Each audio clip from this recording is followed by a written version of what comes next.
of science is its cultural value, that the most amazing ideas that humans have ever come up with are scientific ones. And we owe it to everyone to celebrate them and to share them more broadly. And to somehow, and also to argue that science is too difficult to enjoy is amazing, because people say, well, you know, you don't have to be a musician to enjoy a Bach cantata, but none of us could have written it. You don't have to be a Picasso to draw, well, maybe you could draw some of his paintings, and you don't have to be James Joyce to write a novel, to appreciate that kind of novel. But somehow when it comes to science, you can't appreciate science unless you're a scientist. Not just garbage. Science is remarkable, and it's part of our culture. And we owe it to everyone to celebrate that part of culture, like music, art, and literature.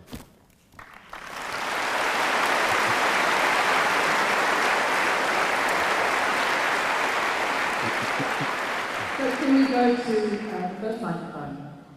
You spoke tonight about the evolution of the past. This question is about evolution into the future. What effect do you think modern medicine has had on evolution? Do you think that in some way it is stopping evolution in humans to some extent? I think the answer to that question has pretty much got to be yes in a sense, because there's no doubt that modern medicine is keeping in the gene pool genes which in a wild state would have been eliminated. So that can be regarded as a bad thing.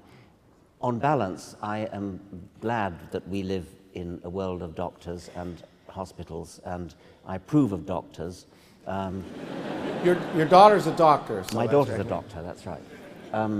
And so I think it's a price worth paying. I would not wish to ban doctors from curing people with genetic diseases, or ban people with genetic diseases from having children.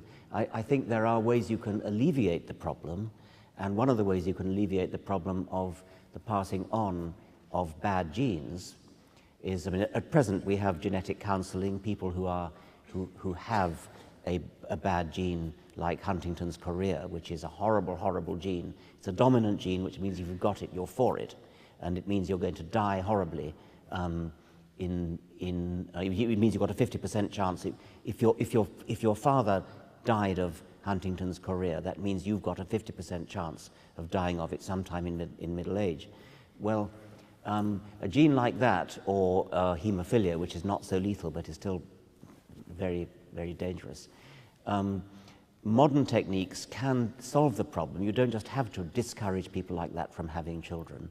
Using in vitro fertilization, IVF, where what you do is you harvest eggs from the woman and then you fertilize them in a glass dish, and then you put back one or two of them back into the womb. Well, before you do that, and that's the normal thing you do with IVF, but before you do that, it's possible to take one cell of the embryo. This might be an 8-cell embryo, some 16-cell embryo, something like that.